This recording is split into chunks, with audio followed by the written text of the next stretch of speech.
Jadi dengan 3 kunci ini, keimanan yang kokoh, kemudian usaha yang maksimal, dan yang ketiga kesabaran. Ini insya Allah kita akan bisa melakukan perubahan, mengubah keadaan zaman yang saat ini sedang diterapkan sistem kapitalisme. Dan kita akan merubah dengan perubahan yang signifikan untuk diterapkan hukum-hukum Allah Subhanahu wa ta'ala.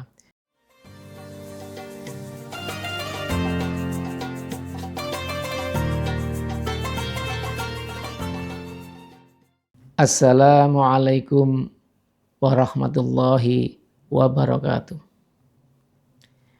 Alhamdulillahirabbil alamin. Wassalatu wassalamu ala asrafil anbiya'i wal mursalin. Sayyidina wa maulana Muhammadin wa ala alihi wa ashabihi ajma'in amma ba'du. La haula wa la quwwata illa billahil aliyyil. Para pemirsa Kafah Channel rahimakumullah. Hari raya umat Islam itu identik dengan hari kemenangan. Ya. Ketika kita masuk hari raya, umat Islam sudah biasa melantunkan lagu-lagu kemenangan. Pertanyaannya adalah, sudahkah kita menjadi pemenang? Sudahkah kemenangan yang hakiki itu kita raih? Pemirsa Kafah Channel rahimakumullah. Yang dimaksud kemenangan di sini adalah ketika kaum muslimin itu menjadi orang-orang yang taat kepada Allah Subhanahu wa ta'ala. Dari pelaksanaan puasa kemarin selama 1 bulan, puasa ini memang bisa membentuk jiwa kita menjadi orang-orang yang bertakwa. Pertanyaannya kembali, sudahkah kita meraih ketakwaan itu? Dan ketakwaan itu tidak hanya terfokus pada seorang individu. Tetapi ketakwaan itu mestinya sudah menjadi komunal. Masyarakat yang bertakwa, bukan individu. Bahkan para pemimpin kita, bahkan negara ini. Para pemirsa rahimakumullah. Saat ini kita sayangkan sekali. Masih banyak perintah-perintah Allah Subhanahu wa ta'ala yang belum diamalkan. Masih banyak larangan yang dilanggar. Masih banyak perintah yang belum dilaksanakan. Singkatnya adalah masih banyak hukum-hukum syariat Islam yang dicampakkan. Terutama yang berkaitan dengan pengaturan kehidupan bermasyarakat dan bernegara. Baik di bidang ekonomi, sosial, hukum pidana, pendidikan, politik luar negeri, dan lain sebagainya. Jadi, syariat Islam yang kita yakini kebenarannya, ini belum diterapkan secara kafah dalam kehidupan kita sehari-hari. Maka tidak heran kalau kemudian kita menjadi umat yang terpuruk saat ini. Terjajah, tertindas. Lihat saudara kita di Palestina, di Suriah, di Irak, di Afghanistan, di Xinjiang, di Chechnya, Rohingya, Thailand Selatan, Filipina Selatan, dan sebagainya. Dalam kondisi yang terpuruk. Ini semuanya tentu berpangkal dari kita tidak menerapkan syariat Islam itu secara kafah. Artinya apa? Artinya kita belum menjadi orang-orang yang muttaqin. Para pemirsa Kafah Channel rahimakumullah. Kalau kita itu menjadi orang yang tidak bertakwa alias bermaksiat, itu artinya apa? Artinya kita menyimpang dari Al-Quran. Dan kita tahu akibat dari menyimpang. Allah Subhanahu wa ta'ala menyampaikan dalam Al-Quran, wa man a'rada an dzikri fa inna lahu ma'isyatan dongka wa nahsyuruhu yaumal qiyamati. Siapa saja yang berpaling dari peringatkanku, kata Allah, berpaling dari Al-Quran, sungguh bagi dia akan mendapatkan penghidupan yang sempit.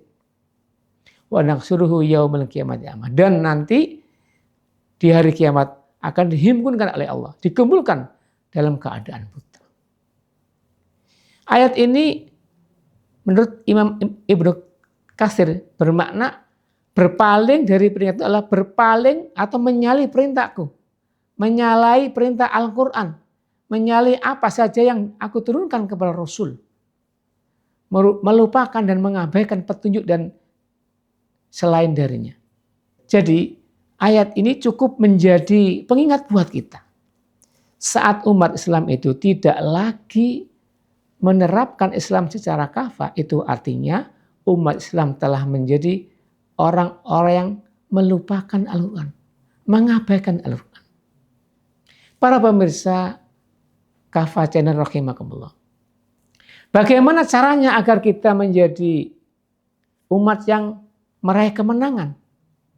Paling tidak ada 3. Yang pertama adalah kita memantaskan diri sebagai hamba-hamba Allah yang kokoh keimanannya, mendalam ilmunya, dan dekat dengan Allah Subhanahu wa Ta'ala.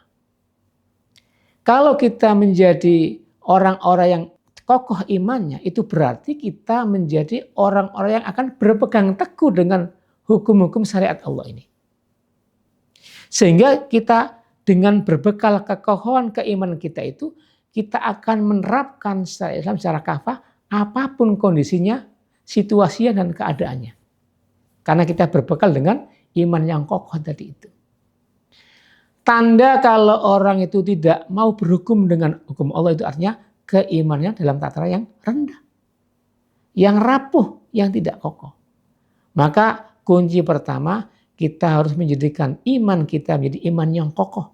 Agar dengan iman yang kokoh itu kita bisa melaksanakan hukum Islam secara kafah. Para pemirsa Kafah Channel rahimakumullah. Yang kedua adalah memaksimalkan upaya untuk melakukan perubahan dari kondisi yang jahiliyah yang tidak diterapkan hukum Islam menjadi kondisi yang diterapkan hukum Islam. Jadi upaya yang kedua ini merupakan upaya yang bagian dari ikhtiar manusia. Ikhtiar kita mau berubah ataukah tidak kita ini. Tergantung kita sendiri. Dan ketika kita itu melakukan ikhtiar, melakukan perubahan dengan dakwah misalkan, maka yang ketiga kita dituntut untuk memiliki kesabaran.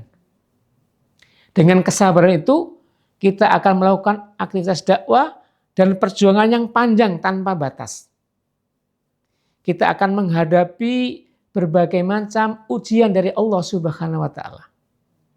Jadi dengan 3 kunci ini, keimanan yang kokoh, kemudian usaha yang maksimal, dan yang ketiga kesabaran, ini insya Allah kita akan bisa melakukan perubahan, mengubah keadaan zaman yang saat ini sedang diterapkan sistem kapitalisme. Dan kita akan merubah dengan perubahan yang signifikan untuk diterapkan hukum Allah Subhanahu wa Ta'ala. Bukan karena Allah Subhanahu wa Ta'ala pernah berfirman, innallaha la yughayyiru ma biqaumin hatta yughayyiru ma bi anfusihim. Sesungguhnya Allah tidak akan merubah keadaan suatu kaum sehingga mereka mengubah keadaan yang ada pada diri mereka. Al-Quran surat Ar-Ra'd ayat ke-11. Demikian yang bisa kami sampaikan. Semoga bermanfaat. Wal afu minkum. Wassalamualaikum warahmatullahi wabarakatuh.